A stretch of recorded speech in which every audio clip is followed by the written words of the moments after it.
Hi, so now we're back here and we're ready to deep fry our chicken strips. So you have here our chicken strips, which we breaded earlier and put in the refrigerator for 30 minutes. We have a set of tongs, we have a fry basket, we have a deep fry pot, we have its lid, we have vegetable oil, we have a piece of bread, which I'll explain in a minute.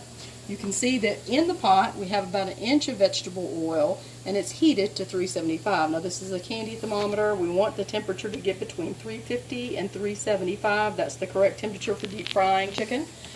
We also have a slotted plate with a paper towel for when we're ready to take the chicken out. And we have a container ready to put our chicken in while it cools and we're cooking the remainder of the batch. Okay, so what is the bread for? Well, the bread is simply an easy way to test and see if the oil is ready. So you take a corner of your bread, I have the end piece here, and you throw it in. And what you want it to do is bubble up around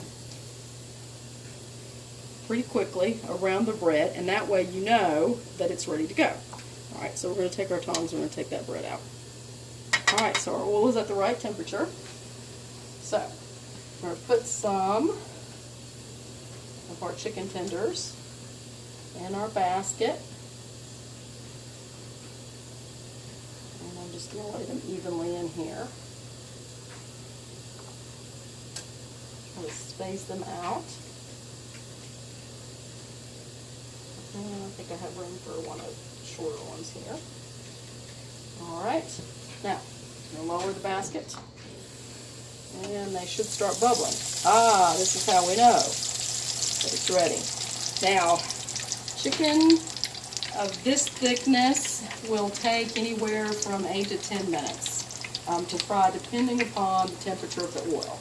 So we're going to leave the thermometer in there. I have turned the burner down to about medium hot heat, just so I can try to keep a consistent temperature. If I see that it's dipping below 350, then I'll turn it up a little bit. So it's going to take a little while for it to cook. Normally you want to keep a pretty good eye on it to make sure that it doesn't flare up, it doesn't get too hot. And just in case it does, if you, in the event of a fire, we have a fire extinguisher handy. We also have the lid that we could quickly place on it and just pull the thermometer off and put the lid on in the case of an oil fire. So hopefully that doesn't happen. Then we have a successful deep frying exercise here. So we'll check it every 3 or 4 minutes to see how it's doing. You want sort of a, we'll call it golden brown, deep brown coating on the outside. If your oil isn't hot enough when you put the chicken in, then the breading will separate from the chicken. And that's one way that you know if you don't have a thermometer. But this piece of bread method that I showed you also works well. So we can see that the temperature is still at 350. We're already getting a nice brown on the chicken. And you can hear it crackling, cooking.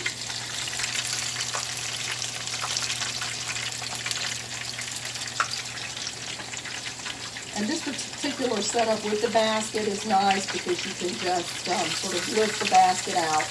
And we already see that it's actually getting a little brown on the outside. And we've got one of our pieces of chicken that's floating over the top of the other, so we're going to move it back over here into its own little zone. My goodness. It'll be cooking a lot faster than I expected, but we'll see. Usually with deep frying, when something is close to done, it'll begin to float near the surface.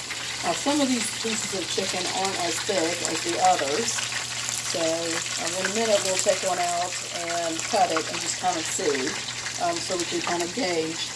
But you can see that actually they're beginning to float. We've got a couple of pieces beginning to float there. I'm talking about these here. You kind of see that one and that one. Get a nice crunchy outside. Our temperature is beginning to drop, so I'm going to turn up the heat just a little bit because now we're getting into sort of the 330 range. We want to try to keep it at 350. Now, why do we want it to be at 350? Well, the reason is we want the outside to get crispy, but we want the inside to stay sort of moist. And if the temperature is too low, more oil will seep into the product and it will not be as crispy. So oil temperature is important, and trying to keep it consistent is important. So I see that it's dropping, so I'm going to turn it up just a little bit more, trying to get it back up there. Now, some people have what are called little fry daddies or electric fryers, and those are nice because they keep a consistent temperature on their own. I don't happen to have one of those, so I'm using the thermometer method.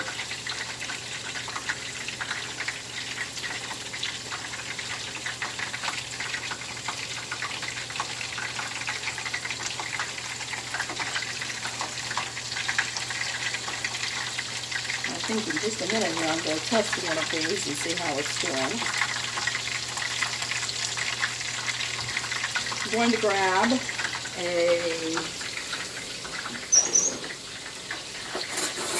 fork and knife so that I can test them in a minute.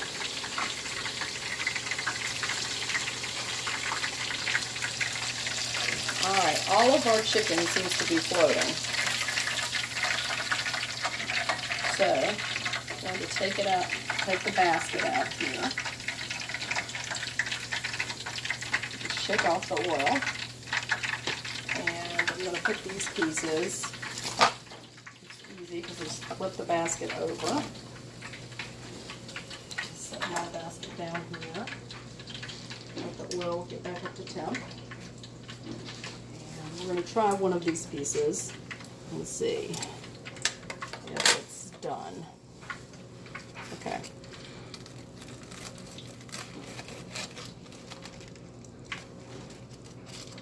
Let's see if I can break that apart. And it's a very thin piece of chicken, which explains why it cooked so quickly. Let's try another one. It's a little thicker. Make sure it got done. Oh, it sounds crispy.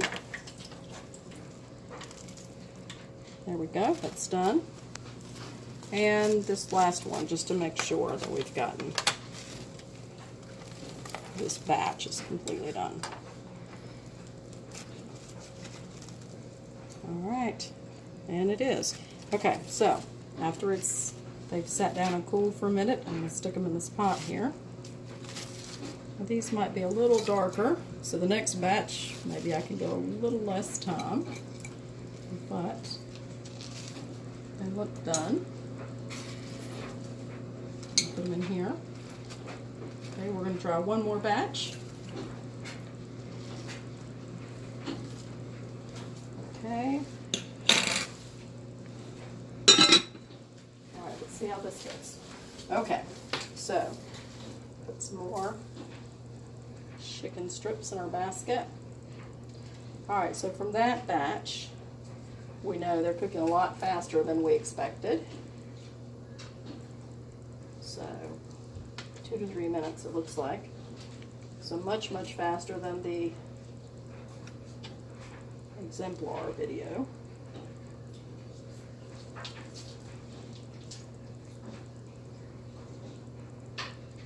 Let's see if we can get them all in our basket here. Whoa.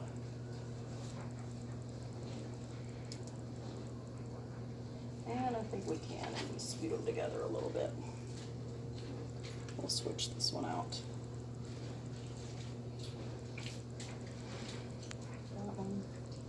Okay.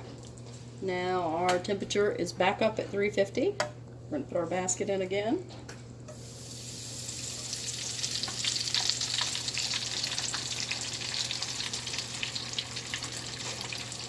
And while that is cooking, I'm going to get a new paper towel, put over here on our plate to replace the old one so that we have a nice surface to absorb the oil.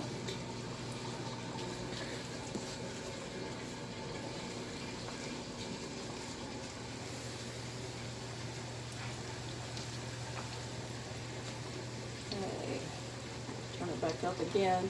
The temperature is going down. Once you put the product in, the temperature tends to go down a little bit on the oil. So I'm turning up the burner just a bit.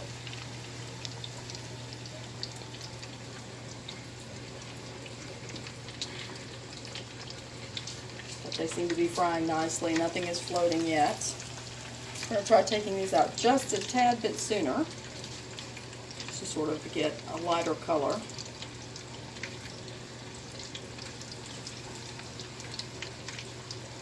That last batch we started with the oil, the beginning temperature was more at 375. This time the beginning temperature was more at 350, which may be a little more appropriate for the thinner pieces that we have.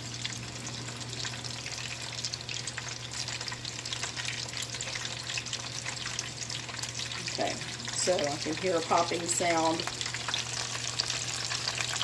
It looks like they're cooking nicely.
I'll lift them up just to take a quick look. Oh, they're looking pretty nice, but they're not quite floating. This one on the edge over here is. You see some right there. Give it another 30 seconds or so.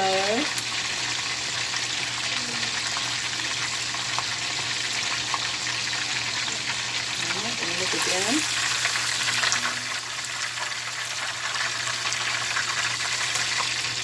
I think those are done. And take them out. And shake them off in the basket a little bit.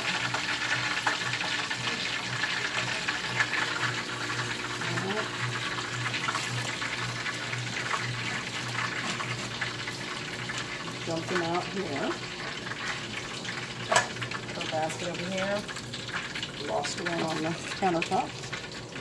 Spread them out so they can get there. Get the oil off the surface.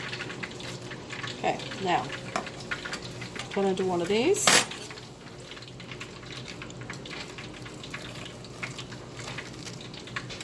Oh, that looks good. There we go. Yeah. So, determined that for this batch, starting temp of 350 is most effective, and cooking time of about 2 to 3 minutes. Try another one.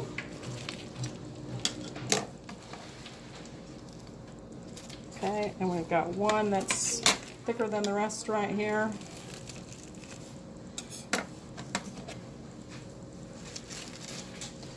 All the way done. Okay, so we're going to put those in our dish, and this is about how we want them to look. The previous batch was a little bit darker than we might like, so you can see the difference. This is about the right look.